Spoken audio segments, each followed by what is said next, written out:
So I presume you've arrived here today to try to learn how to play Urshifu. Well, you're in luck. I can teach you the basic fundamentals of Urshifu, but the main thing that'll help you here is going to be practice and persistence. But that's not going to help you until you understand the character. So, without further ado, I'm here to teach you how to play Urshifu. When you first load into the game, you need to click Rock Smash, as it acts as your best clearing option for Bunnelbees. Rock Smash has two charges, fully charged and uncharged. Once you start, as I showed, you need to do a fully charged punch into the Bunnelbees. It does roughly 400.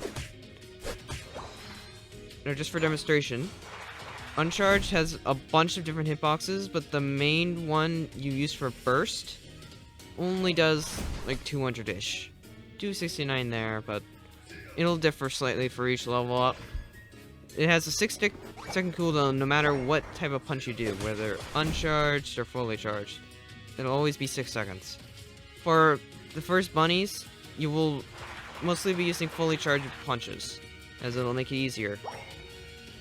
And it also acts as a good follow-up from Headbutt, as Headbutt stuns. Speaking of, second move you get is Headbutt. What does Headbutt do?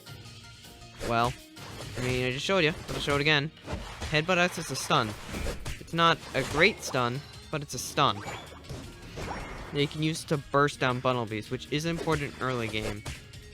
As well, Rock Smash can be used to secure. It's not great at it. Best way to secure Bunnelbees early is to do a burst combo of Headbutt, Rock Smash, basic attack. Once birds spawn early, your best move is to just play passive. Because if you're not 5, you can't really hard flip, so you need to try to hope. You don't want to go too far in. You're still squishy. You're a little tiny cub. You just wait till they're in a secure range, and then you fire off a fully charged Rock Smash, and hope that's enough. Finishing off Headbutt. Headbutt does roughly 300 damage. It acts as a stun, and also it has roughly 9 seconds of cooldown. Next up, we get Urshifu's best move, Wicked Blow. It's a secure move, it's a burst move, it's everything you'd want a move to be. It does have one downside though, it is a charge move with 3 different cooldowns. If it's not charged at all, it's a 4-second cooldown. If it's released, it's 2 seconds. And if it's fully charged,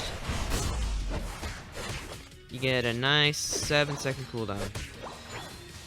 Now keep in mind, there is something else to consider about Urshifu and Wicked Blow.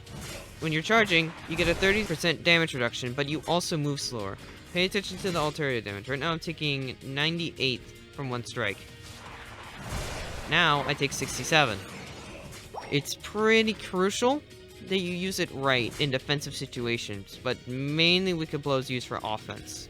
When you become Urshi, you get Urshifu's new passive, Unseen Fist.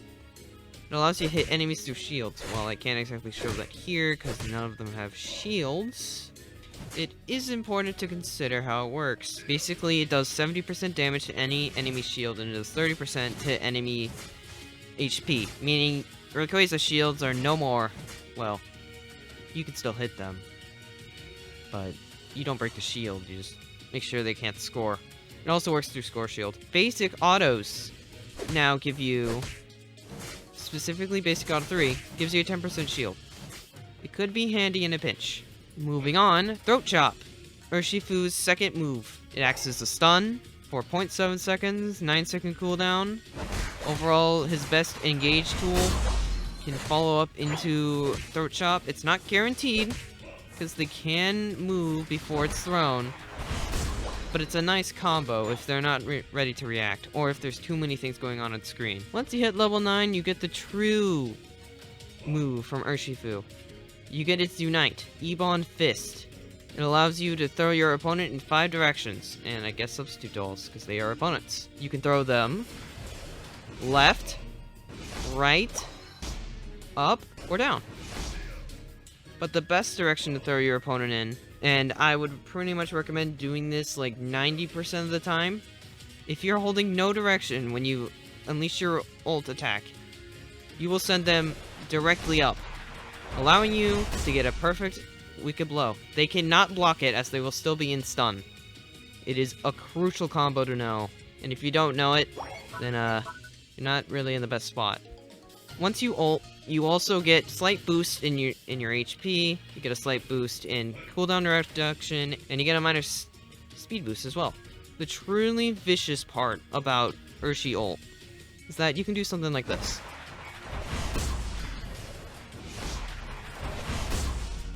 That is terrifying damage. Now keep in mind, substitute dolls don't have defense, so they take maximum damage.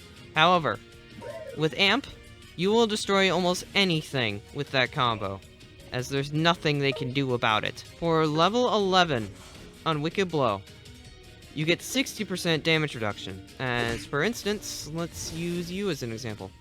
Base damage, 169, 70. That is an extreme damage difference. Now, think about getting hit by an Ebon Fist while charging Ebon Fist. You know, it's that big. And then at level 13, you get Throat Chop Plus. Throat Chop Plus basically just says you get a little bit of cooldown off as long as you land a Wicked Blow. It's very nice to have in a pinch, especially after ulting, because you can essentially get the combo of Throat Chop, Wicked Blow, ult, Wicked Blow, Throat Chop. It's that simple, because you get 2 cooldown reductions in a row, and then you just get the Throat Chop out again. It's great. Now, something else I forgot to mention about Wicked Blow Plus. Since you are moving slower when charging, if you pop an X speed, you move about the same speed, if not a little bit faster, than the base Pokemon walk speed. So it ends up working as a very niche way to charge a punch while still chasing. But typically it's better to bait and punish with punch. Bait your opponent into a terrible situation which your punch can murder them. Essentially, if you want to play Urshi, you need to understand that Wicked Blow is your secure move and should be saved for securing or murdering with Burst. And that's essentially it for this section. I would like to cover his emblems and items next, because they are fairly important to understand. Here are the items that I use for Urshifu. Attack Weight, Energy Amp, and Razor Claw. Attack Weight and Razor Claw are very essential for Urshifu, but Energy Amp can be swapped. Although I like Energy Amp for the Unite Burst that you saw before.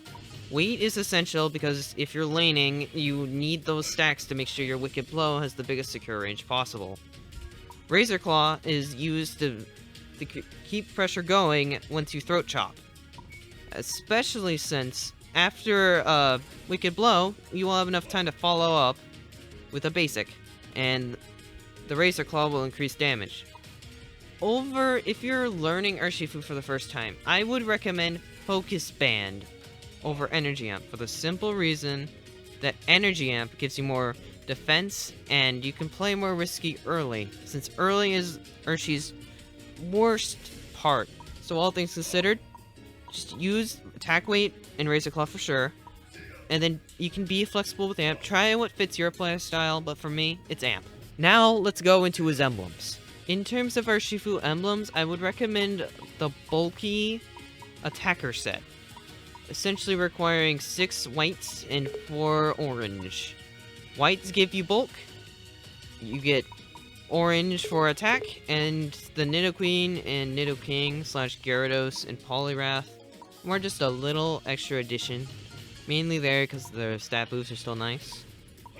But all in all, just make sure you have good HP so you can take more hits, and increase your attack so you can do more damage. Now, I would like to cover a more niche topic. We got some lane partners. Urshifu typically wants a lane partner that has great supportive opportunities and wants EXP share, so he hits 5. He does not want to compete for stacks, which is why most stackers are either meh or bad.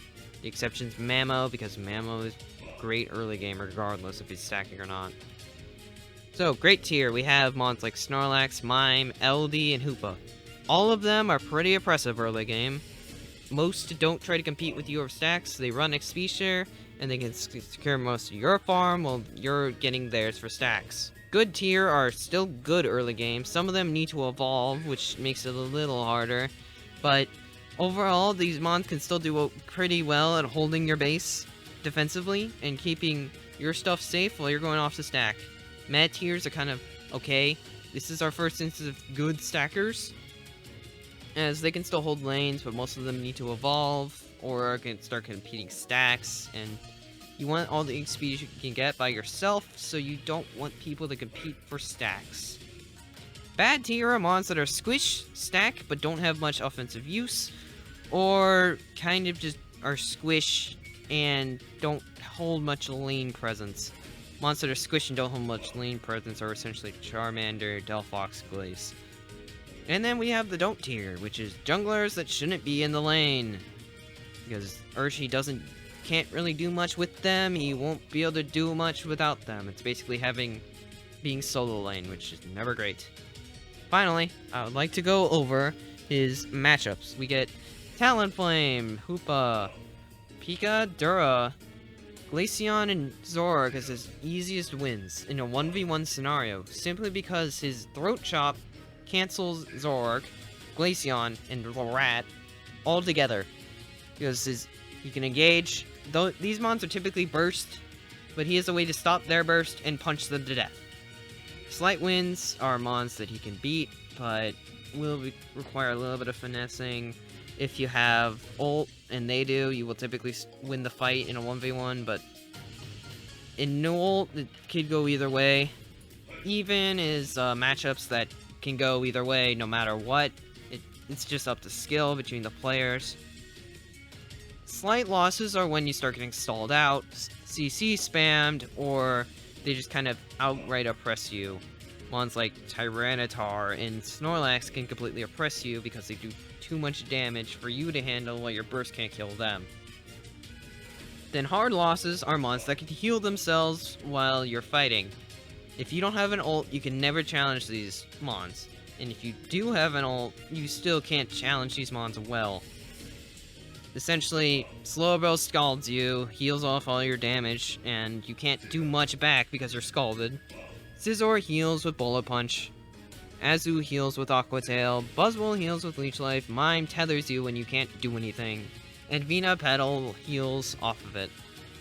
Only exception to that rule is Vina. If Vina's ulted, he will typically die or get close to it. That's essentially everything I wanted to cover on Urshifu.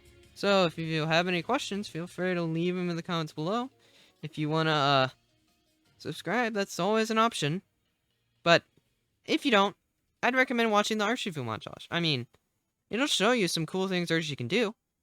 So, go on, click it. I won't force you, but I'd certainly recommend it.